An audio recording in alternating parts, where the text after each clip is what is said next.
G'day folks, welcome back to the channel. I'm Big Keg and this is Fat Bastard Garage. So we're talking about peg warmers, and we all know what peg warmers are.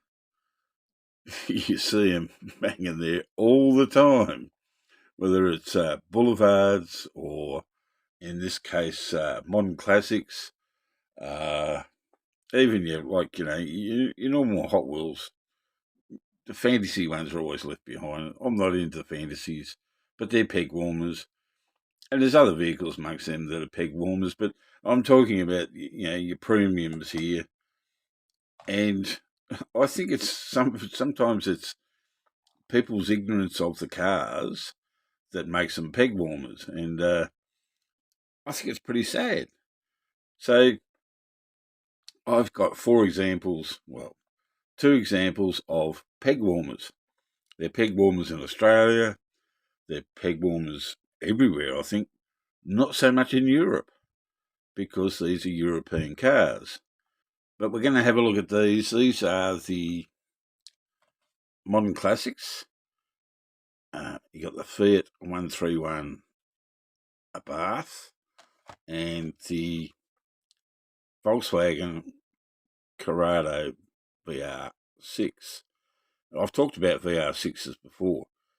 So I've got four of these. Two I'm going to open up and we'll have a better look at them. And just, see why do people leave these behind? I don't really understand why. Hang on, we're just going to try and focus that one a little bit better. Look at that, you mongrel bugger of a bloody thing. That's better. There we go. Of course, there can't be a video of mine without something going out of focus. The Volkswagen, well, first up, we'll have a look at what's in this set. And you've got the MX-5, which, there's not many of them around. I do have one here of that, which is a great looking car with a brilliant looking paint job, but we're not talking about that.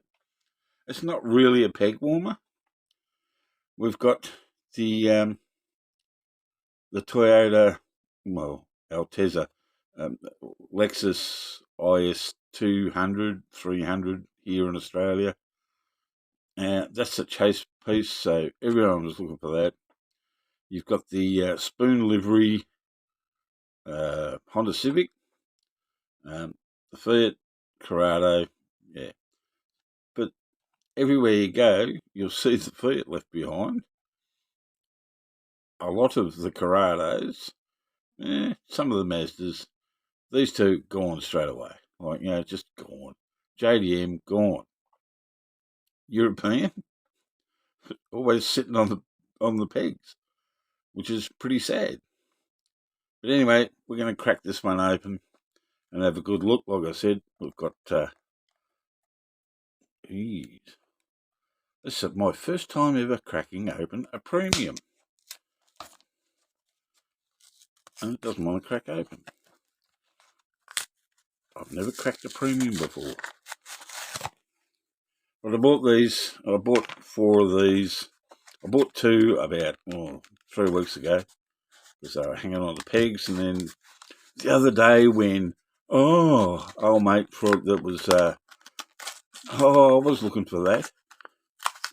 Yeah, he bought these, and I bought some as well.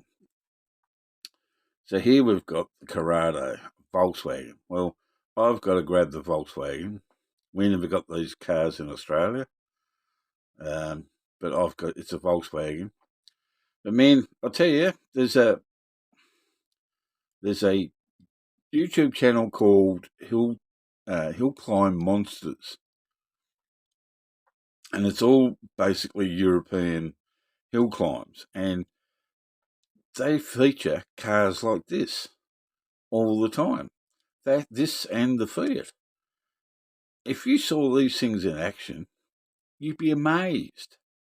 You'd absolutely be amazed. These are bloody awesome and powerful machines. I've talked about the VR6 before. Look at the paintwork on that. That is stunning. I like the wheels. I probably would have liked maybe white wheels instead of grey. Then I'm a white wheel man. Great details on it. But the history of the car itself is bloody amazing, and that's what a lot of people don't sort of. I think in Australia, in America, these sorts of cars are just not. Yeah, they're not well known enough, but they're bloody awesome. I think that's a gorgeous looking car. Good looking interior. Got a little bit of a pop top sunroof there. You got the wang on the back, which is, I don't think that's plastic. That's part of the metal. Yeah. Good looking details. Twin exhaust, or twin tipped exhaust. These things sound brilliant, and they just go. They go well.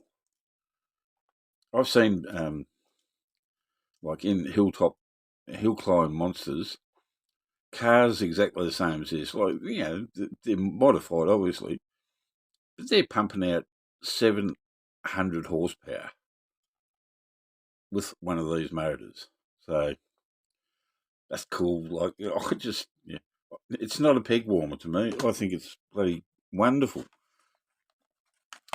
And the other one is this 131 Abarth. Abarth? I don't know how you pronounce it. I should have probably checked that before I started this video. But Fiat, she gets neglected. It is definitely a peg warmer. Now, my association with Fiat is I had the model before this, a Fiat 125 twin cam. Man, it was a little rocket ship. It was a 2 litre, 1.8 litre. 1.8 litre that absolutely went really, really well, handled really well. Mine was white. I didn't have it for a real long time, but geez, it was just a joy to drive. To jump into a little 5-speed, which mine was, and I'm going back in the late 70s that I had mine, to jump in a little 5-speed with a nice raspy little exhaust. It didn't have mags or anything like that, but man, I tell you, it surprised a lot of cars at the lights. So the 131 was the model afterwards. I've seen these on the hill climbs, like you can see in there. It's got a roll cage in this one, and this is the sort of thing they race. And hill climbs in Europe are huge. They get huge crowds and really, really popular. Just a great looking little car. Again, I've seen these with like 400 horsepower on a hill climb. Love the wheels on this. This looks bloody awesome, I think. Big chunky flares. You got the vents there just here for your brakes at the back. Hood scoop. Fog lights, which are actually, like, they're not just painted on there, they're lumpy little bits of fog light. For some reason, my camera just stopped.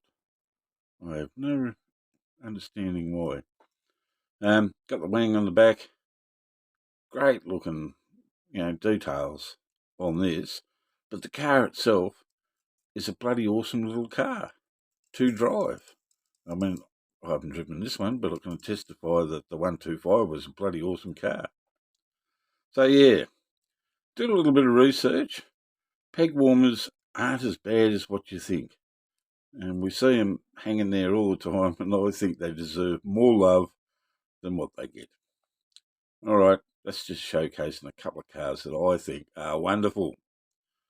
That's all for now. Hooroo!